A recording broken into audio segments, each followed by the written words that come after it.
Coucou, bonjour, moi c'est Flore. Je vais vous apprendre comment j'ai coupé et j'ai réalisé ma jupe droite drapée. Voilà, ça c'est le patron de base. Donc la jupe droite comme d'habitude, normale, classique. J'ai entravé des 4 cm.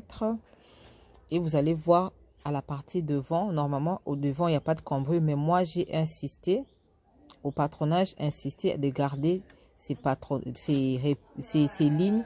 Ça vous servira de repère. Donc gardez ça, ça vous servira de repère lors de la coupe et la réalisation. Donc les repères.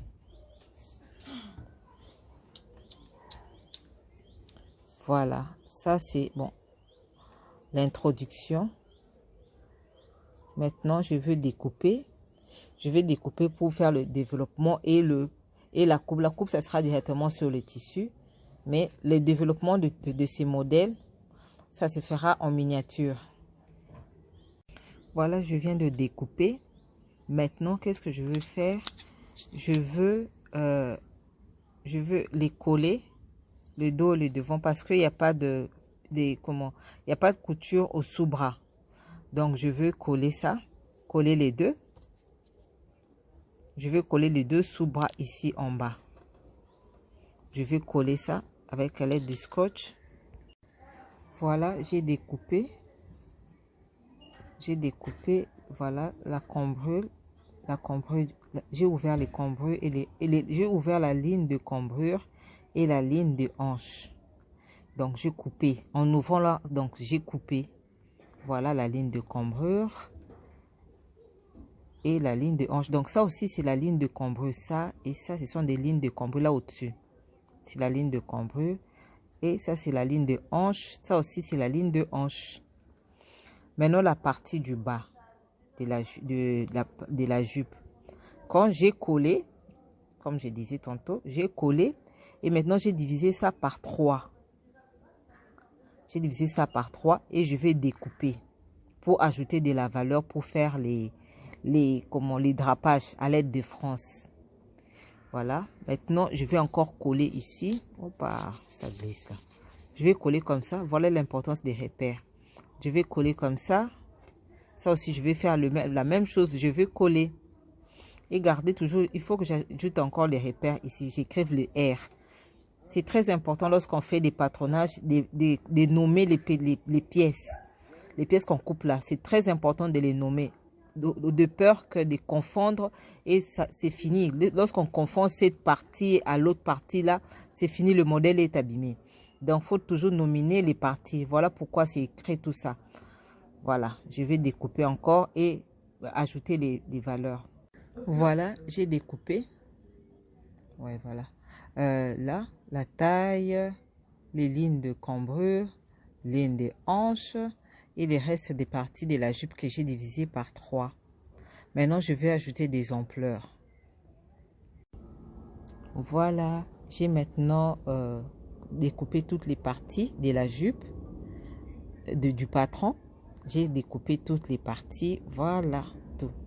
Et avant que je pose comme ça, j'ai d'abord tracé une ligne droite du milieu de mon papier.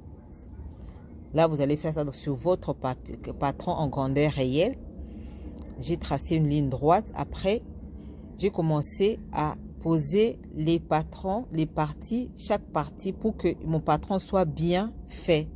Parce que si un patron a des défauts, le reste de la couture, de l'achèvement du vêtement, ça sera toujours avec des défauts. Donc voilà, ça sera l'ourlet, ça sera le milieu et le sous-bras va être là. Et voilà, en haut, si vous regardez bien, devant, ici c'est un peu court et au dos, ça monte un peu plus. C'est normal, c'est la morphologie humaine. On est plus au dos, on est plus cambré et devant, on n'est pas cambré devant quand même. Voilà un peu. Et voilà, le patronage est fini. Maintenant, le patron est prêt, il faut le découper, est prêt à la coupe. Voilà, le milieu, plutôt le sous-bras, droit fil et cette pièce, elle doit être coupée 2 fois. Donc, c'est parce que la partie, ça, c'est juste une partie de la jupe. Cette partie doit être coupée 2 fois. Et voilà.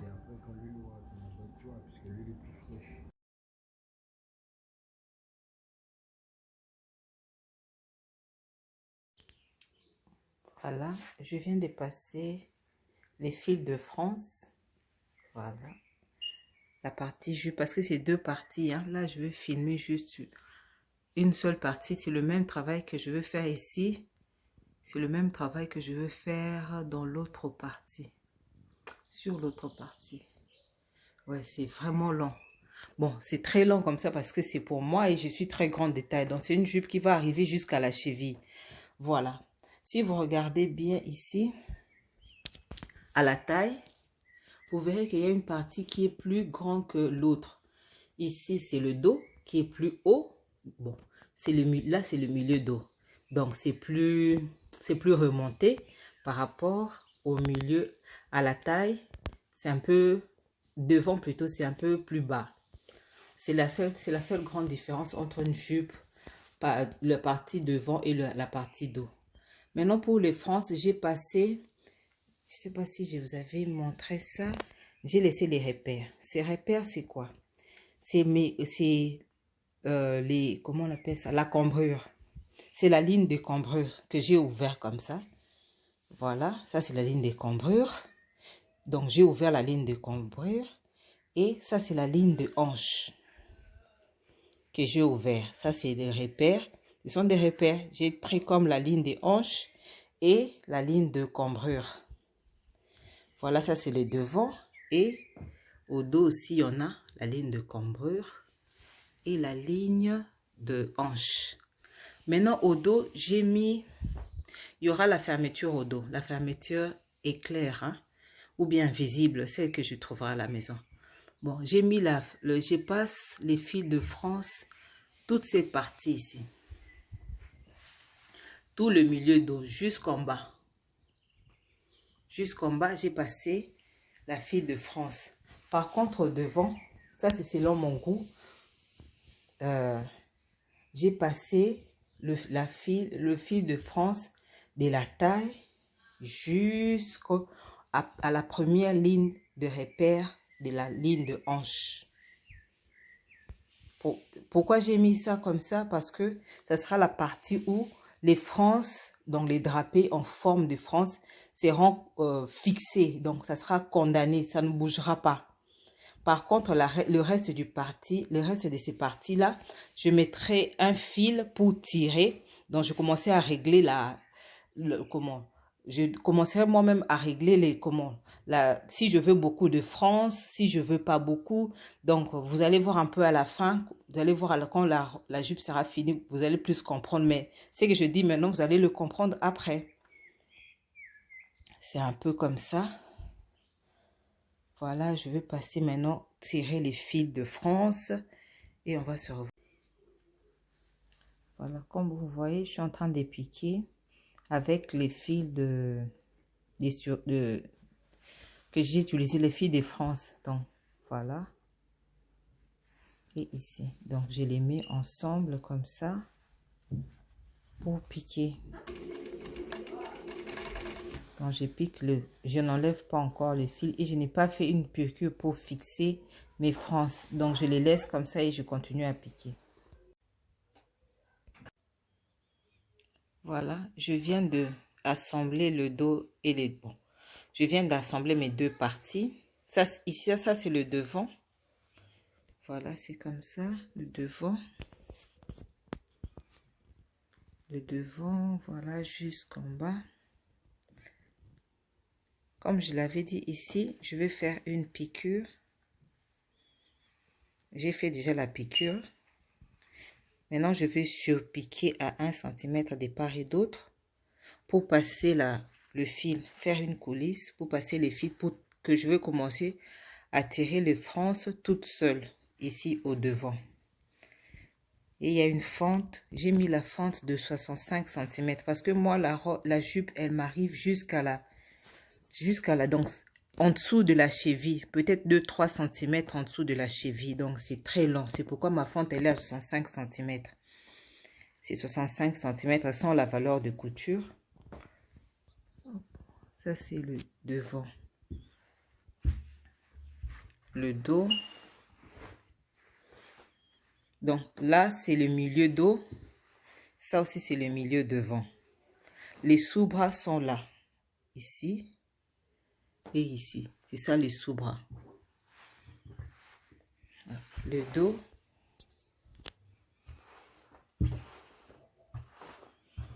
Oui, j'ai du mal à le mettre à plat sur la table.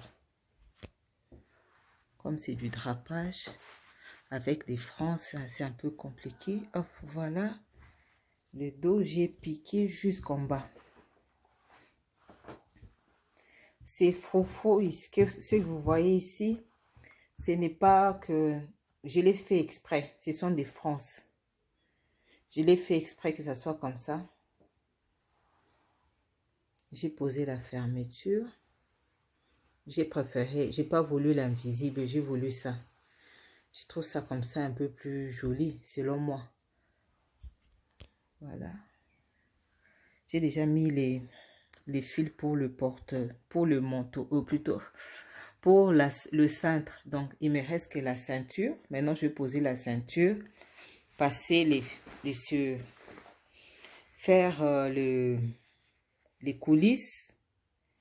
Et c'est tout. Et les coulisses et l'ourlet.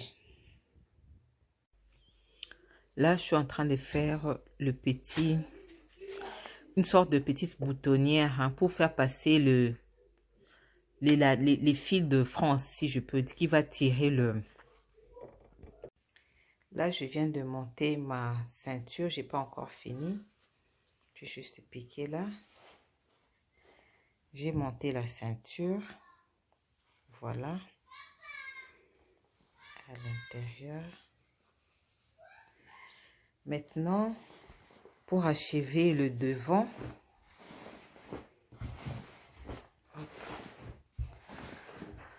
voilà, pour préparer les coulisses, pour passer le fil à tirer, avant de faire les surpiqûres, voilà mes surpiqûres à 1 cm. D'abord, il faut faire les œillets. Œillets ou bien moi, j'ai fait des petits boutonnières. Œillet si vous voulez, moi j'ai fait des petits. D'abord, il faut faire le œillet ou bien le petit boutonnière comme moi. Juste avant de surpiquer. Donc, regardez derrière, ça se voit pas, donc j'ai juste surpiqué. Plutôt, j'ai fait le boutonnière sur l'autre partie. Et pas sur l'autre ici. Non, sinon ça va empêcher le fil de ressortir. Donc, ça sera comme ça. Après avoir fait le petit œillet ou bien boutonnière, vous allez surpiquer. Ma surpiqûre, elle va en bas, avant même que je fasse l'ourlet, en bas, et ça remonte jusqu'à ma ligne de hanche, là où j'avais mis le repère, si vous vous souvenez, jusqu'à ma ligne de hanche. J'ai fait la surpiqûre, après j'ai fait mon ourlet. Et maintenant, j'ai commencé déjà à passer, j'espère que vous comprenez, à passer mon œillet, bon, plutôt, mon fil ici. J'ai déjà commencé, vous voyez, l'espace. Donc, j'ai fait une piqûre tout droit. Je n'ai pas fermé la piqûre de 1 cm. Je continue tout jusqu'à la fin, à ma ligne. Voilà, le repère y est encore. Ma ligne de hanche, c'est là. C'est là ma ligne de hanche. Dans le repère y est encore. Donc voilà, je n'ai pas fermé tout. J'ai laissé une ouverture là. Maintenant, je passe mon œillet. Je suis en train de le faire entrer. Et je veux le faire ressortir ici. Je vais couper et le faire ressortir ici. Donc, je vais mettre, il y aura un ici, un autre là. Et quand je vais le faire entrer, après, je ferai une sorte d'arrêt ici pour fixer ces fils, pour fixer ça, pour que quand je le tire, que ça ne sort pas par le bas.